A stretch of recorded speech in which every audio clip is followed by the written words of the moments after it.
Hello friends, welcome to Gyanchal education. तो दोस्तों, एक बहुत ही इंपॉर्टेंट कंसर्न है कि एसएससी सीजीएल 2022 का टीयर 1 का रिजल्ट कब आएगा और फिर टीयर 2 की डेट्स क्या होंगी। बहुत इंपॉर्टेंट है क्योंकि आपने कितने सारे एनालिसिस देखे होंगे, लेकिन फिर भी हमारे मन में कहीं ना एक संशय तो होता ही, एक डाउट होता है कि यार पता नहीं क्या कट ऑफ जा सकता है। क्योंकि आपने देखा होगा कि सारे एनालिसिस, जो जितने भी एनालिसिस होते हैं, सभी बहुत मेहनत करते हैं, लेकिन ज़रूरी नहीं कि वो सही हो जाए, क्योंकि कई बार कई गलत भी होते हैं। और जो एनालिसिस करने वाले भी आपने देखा होगा, कई बार क्लेम भी करते हैं कि आप इसकी बेसिस पर डिसीजन ना लें। तो हमें इंतजार रिजल्ट का ही होता है, रिजल्ट आना चाहिए जल्दी से जल्दी। वो सबसे इंपॉर्टेंट है कि टीयर 2 का डेट, टीयर 2 का डेट क्या होगा, क्योंकि ये बहुत इंपॉर्टेंट है। नया पैटर्न आया है, कैसा पेपर आएगा किसी को नहीं पता है, ठीक है। तो इसी के बारे में बात करने वाला हूँ, थोड़ा सा आपको अनुमान लग जाएगा। मैं भी एस्पिरेंट रहा हूँ तो मैं समझ सकता हूँ, ये क्यूरियोसिटी हमारे अंदर होती है एग्जाम के टीयर 1 देने के बाद कि यार पता नहीं क्या होगा, हम पढ़ें या ना पढ़ें और किस लेवल से हम तैयारी करना है, ठीक है। तो इसी के ऊपर बात करेंगे। आपको मैं पुराने डेटा के बेसिस पे बताने वाला हूँ, है ना। पुराने डेटा के ऊपर ही चलेगा, कोई ऐसा तुक्का या कोई जादू नहीं है। क्या एसएससी करता है, कैसे एसएससी ऑपरेट करता है, उसके ऊपर हम बात करेंगे, ठीक है। और टीयर 2 की अगर बात करें तो इंग्लिश का बहुत इंपॉर्टेंट वेटेज है। 45 सवाल आने वाले हैं, 135 नंबर का केवल इंग्लिश आएगा। तो हमने फ्री ऑफ कॉस्ट एक सीरीज स्टार्ट करी है टेलीग्राम चैनल पे, जहाँ पर आपको 2-3 कॉम्प्रहेंशन पैसेजेस एसएससी के और एसएससी के एक ऊपर लेवल के आपको वहाँ पे पैसेजेस मिलते हैं डेली, और क्लोजर टेस्ट मिल रहे हैं। और कोशिश करेंगे अब उसके अंदर हम वोकैबलरी के या वन वर्ड सब्स्टिट्यूशन ऐसे वर्ड्स में इंक्लूड करेंगे, तो आपकी तैयारी अच्छी खासी वहाँ पर हो जाएगी। जो जिसके पास मटेरियल नहीं है, या आपको ये डिसाइड नहीं कर पा रहे हो कि हम कहाँ से पढ़ें, कैसे एग्जाम में क्वेश्चन आते हैं, तो एग्जाम ओरिएंटेड क्वेश्चन आपको वहाँ टेलीग्राम चैनल पे मिलेंगे। तो अगर आपने टेलीग्राम चैनल ज्वाइन नहीं किया है तो जल्दी से ज्वाइन कर लो। आप देखोगे वहाँ पर बहुत सारे स्टूडेंट्स हैं जो कि इन क्वेश्चंस को डेली अटेम्प्ट करते हैं और उसको वो प्रशंसा भी कर रहे हैं, उसकी तारीफ भी काफ़ी हो रही है। मैं देखता हूँ काफ़ी बच्चे कमेंट्स करते हैं। तो जो लोग एक्चुअली इसको देखते भी, वो लोग भी कमेंट्स में लिख दें कि आपको क्या एक्सपीरियंस है इन कॉम्प्रिहेंशन पैसेजेस को लेकर के, और क्या स्टडी मटेरियल आप फ्री ऑफ कॉस्ट चाहते हो, हम वो भी कोशिश करेंगे डालने का, ठीक है। इसके अलावा एक इंपॉर्टेंट बात है उन बच्चों के लिए जिन्होंने हमारी बुक ऑर्डर की है अमेजन से। आपको ही पता ही होगा कि ये बुक जो है ये अमेजन पे भी अवेलेबल है और हमारे वेबसाइट से आप ले सकते हो। बट जिन बच्चों ने अमेजन से इस बुक को परचेज किया, उनके लिए एक बात बोलना चाहता हूँ कि इस बुक के यहाँ पर है ना यूनिक आईडी लिखा होगा, ठीक है। तो ये यूनिक आईडी ना, आप इस बुक के पीछे एक नंबर दिया हो, उस पर आप शेयर कर देना, एसएमएस कर देना ये आईडी और उसके साथ में आपका ईमेल आईडी, ठीक है। 2 चीज़ें आप दोगे तो यहाँ पर जो ऑनलाइन जितने भी कोर्स के जो भी आपको कंटेंट आ रहा है वो आपको अवेलेबल हो जाएगा, है ना। बहुत सारे बच्चे मैंने देखा अमेजन से ऑर्डर तो कर रहे हैं, लेकिन उनके पास केवल बुक जा रही है, बुक के साथ में जो दूसरी चीज़ें एडिशनल अवेलेबल है वो एक्सेस नहीं कर पा रहे हैं। तो ये चीज़ ध्यान रख लेना। आप यहाँ पर यूनिक आईडी यहाँ पर लिखा हुआ है, उसको आपको इस नंबर पे एसएमएस करना है। और जो लोग वेबसाइट से परचेज कर रहे हैं तो उनको जरूरत नहीं हो, तो ऑटोमेटिकली उनके पास में आ ही रहा होगा, ठीक है।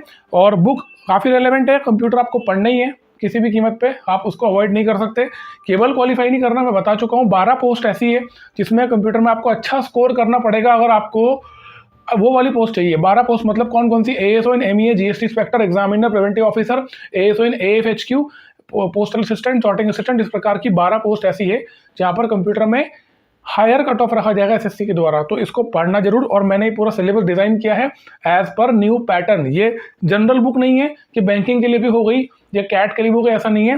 Clear cut SSC CGL tier 2, CHSL tier 2 जो कि एसएससी का पैटर्न है उसके ऊपर बेस्ड है। तो अगर आपने परचेज नहीं की तो कर लो। थ्योरी बहुत अच्छी है, टू द पॉइंट रेलेवेंट है और कंसाइज फॉर्म में है, ऐसा नहीं कि भर भर के कुछ भी डाल रखा है, ठीक है। तो ये इंपॉर्टेंट है। इसके अलावा एक और इंपॉर्टेंट चीज़ है, जो बच्चे जेएसओ और एसआई के लिए पढ़ रहे हैं उनके लिए बहुत सारे बच्चे ऐसे बोलते हैं कि हम कोर्स की ज़्यादा फीस अफोर्ड नहीं कर सकते। तो उनको बता देता हूँ, मैंने जो कूपन कोड है हमारा उसकी डेट एक्सटेंड कर दी है। 31 जनवरी लास्ट डेट है, ठीक है। तो 31 जनवरी तक आप सीजीएल 2022 कोड लगाओगे तो स्टैट्स के कोर्स में आपको अच्छा खासा डिस्काउंट हो जाएगा, ठीक है। अब आप काम की बात कर लेते हैं। अब सबसे इंपॉर्टेंट चीज़ की हमारा रिजल्ट कब आ सकता है, क्योंकि टीयर 1 का एग्जाम तो हो चुका है 13 दिसंबर को, है ना। तो पहले आपको बता देता हूँ एक्चुअली टीयर 1 का जो 2000 सीजीएल 2021 वाला था उसके केस में क्या हुआ था। 22 का तो आपको कुछ डेटा आपके पास में है, बट सीजीएल का क्या हुआ देखो। सीजीएल 2021 वाला जो एग्जाम है ना टीयर 1, उसका लास्ट डेट जो था, लास्ट एग्जाम जो हुआ था वो 21 अप्रैल को हुआ था, है ना। 21 अप्रैल 2022 को ये आखिरी दिन एग्जाम का था। और उसकी जो आंसर कीज आई थी वो 1 मई को आई थी। मतलब 1 से 5 मई तक आपको जो आंसर कीज थी वो अवेलेबल थी, आपको रिप्रेजेंटेशन डालना था, है ना। तो यहाँ पर आपको देखोगे तो 10 दिन में आपके आंसर कीज आती है। अब इसी को अगर आप 2022 वाले से कंपेयर करेंगे तो सीजीएल 2022 में आपकी जो लास्ट डेट थी एग्जाम की वो थी 13 दिसंबर, है ना। 13 दिसंबर को आपका लास्ट एग्जाम था। लेकिन जो आपकी आंसर की रही थी वो 17 दिसंबर को आ गई थी। अब आप देखो अंतर क्या है, टीयर 1 का जो 21 अप्रैल को लास्ट हो रहा है, तो 10 दिन लगते थे जो आंसर की आने में, एसएससी ने वो 4 ही दिन में दे दिया। ठीक है, यहाँ पर जब 5 मई को आपका लास्ट आपने आंसर की फिलअप कर दी, तो एसएससी के पास में एक्चुअल डेटा आ गया, मतलब जो करेक्शन वाली आंसर थे वो आ गए। इसको रिजल्ट प्रोसेस करने में सीजीएल 2021 के केस में एसएससी ने जो आंसर की इसको प्रोसेस करके रिजल्ट निकाला टीयर 1 का, वो निकाला था 4 जुलाई को। ठीक है, मतलब पूरा 2 महीना लगा, मतलब 5 मई को फाइनल आखिरी डेट थी आंसर की इसकी करेक्शन वाली आपकी आंसर शीट सबमिट करने की।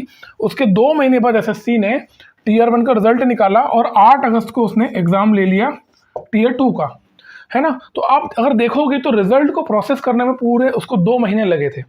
लेकिन ये उस समय की बात है जब एसएससी काम बहुत ही एवरेज स्पीड पे करता था।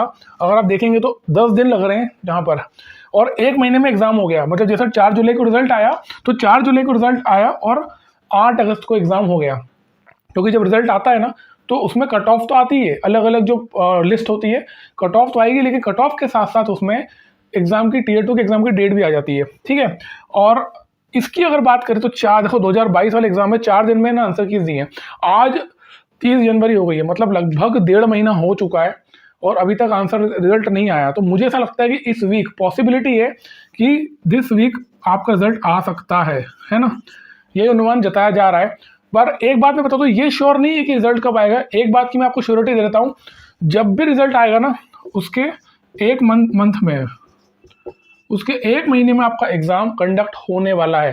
जैसे मान लो 1 फरवरी को आपका रिजल्ट आया है, तो ये मान के चलना 1 मार्च को आपका 1 मार्च है उसके पहले पहले आपका टीयर 2 हो जाएगा। ठीक है, तो यार, और क्योंकि देखो इससे अपन डेटा से ये समझ पा रहे हैं कि एसएससी की प्रोसेस क्या होती है। बट इस बार जो अपन देख रहे हैं ना, हर चीज़ तेजी से चल रही है। और दूसरी बात ये कि जो आपका मार्च वाला महीना है उसमें सीएचएसएल का एग्जाम भी है, तो एसएससी उसको कैसे मैनेज करेगा देखने वाली बात है। हालांकि जो कैलेंडर एसएससी ने अभी निकाला था उसमें एसएससी ने कहीं भी सीजीएल का टीयर 2 का डेट नहीं लिखा हुआ है। एसएससी ने 2022 का, मतलब सीपीओ का जो एग्जाम है 2023 वाला, सीपीओ 2023 मतलब दिल्ली पुलिस का जो एग्जाम होता है 2023 वाला, उसका तक डेट लिखा हुआ है एग्जाम को, जो अक्टूबर में होने वाला है। अक्टूबर 2023 में सीपीओ का एग्जाम होगा, मतलब 2023 अक्टूबर तक की लिस्ट निकाल रखी, लेकिन सीजीएल का टीयर 2 का डेट नहीं लिखा हुआ है। तो हो सकता है कि एसएससी चाहता हो स्टूडेंट्स को टाइम देना, हो सकता है कि नया पैटर्न है तो ये भी डिसाइड हो रहा हो कि क्या लेवल बढ़ाना है या वो लेवल रखना जो कि टीयर 1 में होगा, है ना। जैसे मुझे लगता है कि आपको ये सोचने की जरूरत नहीं है कि क्या लेवल होगा, इस चक्कर में आप फंस जाते हो। आपको तैयारी प्रीवियस ईयर के बेसिस पे ही करना चाहिए, आप वो सबसे अच्छा तरीका होता है, वो बेस्ट सोल्यूशन है, क्योंकि आप डिस्ट्रैक्ट नहीं होते हो और आप पढ़ते रहते हो कम से कम, और आपके पास में कुछ कंटेंट एटलीस्ट पढ़ने के लिए। ठीक है, तो ऐसी उम्मीद है जब भी रिजल्ट आएगा ना, ये मान के चलना कि 1 महीने में आपका एग्जाम हो जाएगा। अब सबसे इंपॉर्टेंट चीज़ दोस्तों, आप लोगों के मन में ये रहता है कि यार कंसिस्टेंसी मेंटेन नहीं हो पा रही, पढ़ाई नहीं हो पा रही, क्या करें। और सबसे इंपॉर्टेंट चीज़ है जो मॉक टेस्ट है, जो भी मॉक्स आप लगाते हो उसमें आपके नंबर ही नहीं आ रहे हैं। तो इसके लिए क्या किया जाए? देखो यार, सिंपल सी बात है, आप मॉक्स में नंबर नहीं स्कोर कर पा रहे हो, इसका मतलब ये है कहीं कोई टॉपिक्स है जहां पर आप कमजोर पढ़ रहे हो। मैं आपको कितनी बार एक सिंपल सी बात बोलता हूँ, कभी भी ऐसा मत बोला करो। मैं जब पर्सनल लेवल पे भी कहता हूँ, जैसा अभी मैं आपको कह रहा हूँ कि आप लोग क्या करो, जो भी टॉपिक आपकी कमजोर है उसका कमेंट्स में आप लिखो। आप लिखो कि कौन सा टॉपिक आपका वीक है, कौन सा टॉपिक में आप स्कोर नहीं कर पाते, या क्वेश्चन सामने आता है तो आपको बहुत टाइम लग रहा है, टाइम कंज्यूमिंग है। ऐसे जितने भी टॉपिक्स है ना, सबकी लिस्ट बनाओ और कमेंट्स में, इसी वीडियो के कमेंट्स में लिखना। आप लोग क्या करते हो, दिमाग में रखते हो। आप एक चीज़ समझने की कोशिश करो, आप एस्पिरेंट हो, भगवान नहीं हो। आप हर चीज़ दिमाग में नहीं रख सकते हो, और हम जितना ज़्यादा दिमाग में चीज़ें डालेंगे ना, वो ओवरलोड हो जाएगा और आप फिर फ्रस्ट्रेशन में चले जाते हो। तो चीज़ें क्लियर करो। क्लियर करने का तरीका क्या है, जो टॉपिक में आप अपने आप को कमज़ोर मानते हो उसकी लिस्ट बनाओ, चाहे वो इंग्लिश हो, क्वांट हो, रीजनिंग हो, जीए हो, करंट अफेयर्स, कुछ भी हो, आपके पास में क्लियर कट रिटर्न फॉर्म में होना चाहिए। ये टॉपिक है, इस टॉपिक में मुझे मेरा ये परफॉर्मेंस है। ठीक है, जैसे ही आप ये काम करोगे ना, तो आपको ये पता चलेगा कि कैसे अपने आप को इम्प्रूव करना और कहाँ टारगेट करना है। क्योंकि सबसे बड़ी मुसीबत ही यही है, हम सुबह उठते हैं, हमारा कोई टारगेट नहीं होता, कोई नियम नहीं होता है, कोई अनुशासन नहीं होता, और अपने आप को हम फंसा लेते हैं उस रूटीन में। क्योंकि जब आपका कोई टारगेट नहीं होगा, कोई रूटीन नहीं होगा ना, तो आप वही करोगे जो परिस्थितियाँ बता रही होगी आसपास की। जैसे जैसे आपको धक्का दिया जाएगा, आप आगे बढ़ते चले जाओगे। तो ये गलती बिल्कुल नहीं करना है। अगर आपको स्कोर बढ़ाना है जेन्युइनली, तो मॉक्स लगाते हो, उसके बाद में उसका एनालाइज करके देखो कि कौन से टॉपिक्स वो हैं जिस पर आपको टारगेट करना है पर्टिकुलरली। ठीक है, मैं कई बार कहता हूँ इसके अलावा रिवीजन बड़ा इंपॉर्टेंट होता है। जब आप एक चीज़ को एक बार पढ़ते हो तो 5 टाइम्स टाइम जो होता है ना, उसकी रिवीजन के लिए निकाल के रखो। मान लो कि आपने किसी पर्टिकुलर टॉपिक को 2 घंटा दिया है पढ़ने के लिए, तो 2 घंटे अगर उसको पढ़ने में दिए ना, तो उसका 10 घंटे तक रिवीजन करो कम से कम। 10 घंटा मतलब एक ही दिन नहीं, उसको आधा घंटा एक दिन किया, अगले दिन 15 मिनट के, इस प्रकार से उसको डिसइंटीग्रेट करो टाइम को। बट रिवीजन बहुत इंपॉर्टेंट होता है, आप लोग करते ही नहीं हो। फिर एग्जाम में देके आते हो, फिर मॉक लगा के बोलते हो ना कई बार कि मॉक लगाया, लेकिन मॉक लगाते समय तो वो क्वेश्चन बना नहीं, और जब बाद में देखा तो वो बन गया। ऐसा कैसे हो गया? ये कोई जादू थोड़ी हो रहा है, तुम्हारे साथ कोई अन्याय थोड़ी कर रहा है कि यार तुमको ही परेशान करने के लिए मॉक टेस्ट या एग्जाम में ऐसे क्वेश्चन फ्रेम किए जा रहे हैं। हमने प्रैक्टिस नहीं की यार, सिंपल सा लॉजिक है इसके पीछे। हमको जो डिजायर्ड एफर्ट लगाने थे एक पर्टिकुलर टॉपिक पे, वो हमने नहीं लगाए, इसलिए हमारे नंबर नहीं आ रहे हैं, सीधी सी बात है। तो आपको क्या करना चाहिए? आपको टारगेट करना है, मतलब कौन से टॉपिक है पहले लिखो एक जगह पे, और नहीं लिख पा रहे हो इस वीडियो के कमेंट्स में लिखो, टॉपिक्स के नाम लिखो, ताकि आपको ये क्लैरिटी बन जाए कि आप कहाँ खड़े हो, आप कहाँ स्टैंड कर रहे हो, और आपको कितना आगे जाना है ना?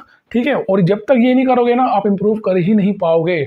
बैठ के दिन भर टॉपर्स के वीडियो देखते रहो, बैठ के दिन भर वो सैलरी स्लिप दिखा रहा है, कोई क्या दिखा रहा है, तुम बैठ के देख रहे हो। वो अपना काम कर रहे हैं, उनका सिलेक्शन हो गया, सिलेक्शन करने लेने के बाद ना सिर्फ प्रवचन सूझता है इंसान को। मैंने यूपीएससी के टाइम पे भी देखा हुआ, जो सिलेक्शन होकर IAS IPS बन के आते हैं, खूब भाषण देते हैं, तो वो उनका काम है ना यार, उन्होंने तो अचीव करा है, तो वो देंगे ही। आप कितना भाषण सुनोगे एक ही बात, एक ही चीज़ का, है ना? लिमिट होती है। एक बार कोई चीज़ समझ ली तो समझ ली, उसको लेकर के आगे बढ़ो, उस चीज़ को लेकर के अपने आप को इम्प्रूव करो। जितना ज़्यादा अपने आप को इम्प्रूव करोगे, आपको रिजल्ट दिखेगा मॉक्स के स्कोर में, ठीक है? और मॉक्स जो लगाते हो ना, वो देखो कौन से प्लेटफॉर्म से लगा रहे हो। बहुत ज़्यादा डिपेंड मत हो जाओ किसी पर्टिकुलर प्लेटफॉर्म पे। आप कोशिश करो जो भी आप टेस्ट लगाते हो प्रीवियस ईयर की ही लगाओ। जब प्रीवियस ईयर के आप टेस्ट लगाओगे तो ज़्यादा संभावना है कि आपको एक अच्छा रिजल्ट देखने को मिलेगा, ठीक है? तो उम्मीद करता हूँ ये डाउट आपको क्लियर हुआ होगा। देखो एक चीज़ समझना, बहुत अच्छा दौर चल रहा है, SSC 2023 के सारे एग्जाम्स 2023 में ही करवा रहा है। ये बड़ी अचीवमेंट है, बहुत बड़ी उपलब्धि है, और सालों साल बाद ऐसा हो रहा है। मेरे ख्याल में तो 10-12 साल बाद ऐसा शायद हो रहा होगा, नहीं तो 2012, 13, 14 में तो री एग्ज़ाम कराना पड़ा था, चीटिंग वीटिंग हो गई थी। तो ठीक है, जो लोग उस समय के उनको पता हुआ, अभी जो बहुत बाद में आए उनको शायद ना पता हो, बट 2013 का एग्ज़ाम था, इसमें चीटिंग हो गई थी और मास स्केल पे मतलब वो मुद्दा हुआ था, तो री एग्ज़ाम हुआ था। ऐसे दौर SSC ने देखा है। पर ये प्रशंसा करना चाहूँगा SSC के जो मैनेजमेंट है, चेयरमैन है, उन सब की, कि वाकई में बहुत ही अच्छा काम हो रहा है, स्पीड में हो रहा है। बट एक रिक्वेस्ट भी SSC से मेरी कि जो आप Tier 2 का नया वाला पैटर्न है, उसके लिए थोड़ा समय दें बच्चों को, क्योंकि बच्चों को नहीं पता है कि कैसे पढ़ना है। वो जल्दी जल्दी एग्जाम हो रहा है, तो कहीं ना कहीं तैयार ही नहीं कर पा रहे हैं, और इसमें जो नए स्टूडेंट्स हैं, नए जो बिगनर्स हैं, उनको बहुत नुकसान होने वाला है। जो पुराने बच्चे एग्जाम दे चुके हैं, जो TA की पोस्ट ले लिया, किसी ने JSO ले लिया, कोई पोस्ट असिस्टेंट पे बैठा हुआ है, जो एग्जाम क्लियर कर चुका है, वो फिर से एग्जाम दे रहा है अच्छी पोस्ट के लिए, तो उसके लिए काफ़ी आसान रास्ता है, क्योंकि उसको केवल रिवीजन करना है। और वो बच्चे जो कि पहली बार एग्जाम दे रहे हैं ना, उनको ये दिक्कत आ रही है क्योंकि समय नहीं मिल पा रहा है। इधर Tier 1 हुआ प्रश्न, Tier 1 को समझ ही पाए थे और आंसर कीज आई, जैसे निकला Tier 1 Tier 2 आने वाला है ना? तो थोड़ा समय मिलना चाहिए। हालांकि मुझे ये लगता है रिजल्ट जब भी आए, इस हफ्ते आए या अगले हफ्ता आए, एक बात तो पक्की, जब भी रिजल्ट आएगा ना, उसके 1 महीने में एग्जाम हो जाएगी, मान के चलना, ठीक है? टाइम आपके पास रहेगा नहीं। तो आपसे यही रिक्वेस्ट कर रहा हूँ, कोशिश करना जितना ज़्यादा एफर्ट लगा सको अपने पर्सनल लेवल पे, और बूंद बूंद करके घड़ा भरो, एक एक चीज़ को उठाओ, ठीक है? एक ऐसा नहीं कि सारा एक ही बार टूट पड़े पूरे टॉपिक्स पे।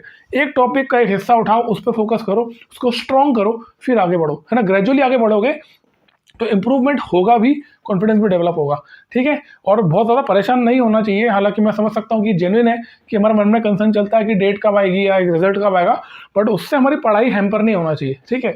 तुम किसी चीज़ को ज़्यादा सोच कर कुछ बदल नहीं लेने वाले हो, जो जब होना है वो तब होना ही है। तो ज़्यादा सोच करके आप अपना ही नुकसान कर रहे हो, किसी का कुछ नहीं जा रहा है। तो कोशिश करो कि जो भी आप कर रहे हो ना, उस पर फोकस करो, पढ़ाई पर फोकस करो, टारगेट्स अपने बनाओ और उसको अचीव करो, ठीक है? तो टेलीग्राम चैनल ज्वाइन कर लेना, इंपॉर्टेंट है। वहाँ पर बहुत सारे अच्छे अच्छे कॉम्पिटिशन पेज आपको मिलेंगे, और हम कोशिश करेंगे जितना स्टडी मटेरियल वहाँ पर डाल सकें डेली बेसिस पे, ताकि फ़ोन पे, मोबाइल पे आपकी प्रैक्टिस होती रहे, ठीक है? तो इस वीडियो में इतना ही था, मिलते हैं अगले वीडियो में। थैंक यू सो मच, जय हिंद।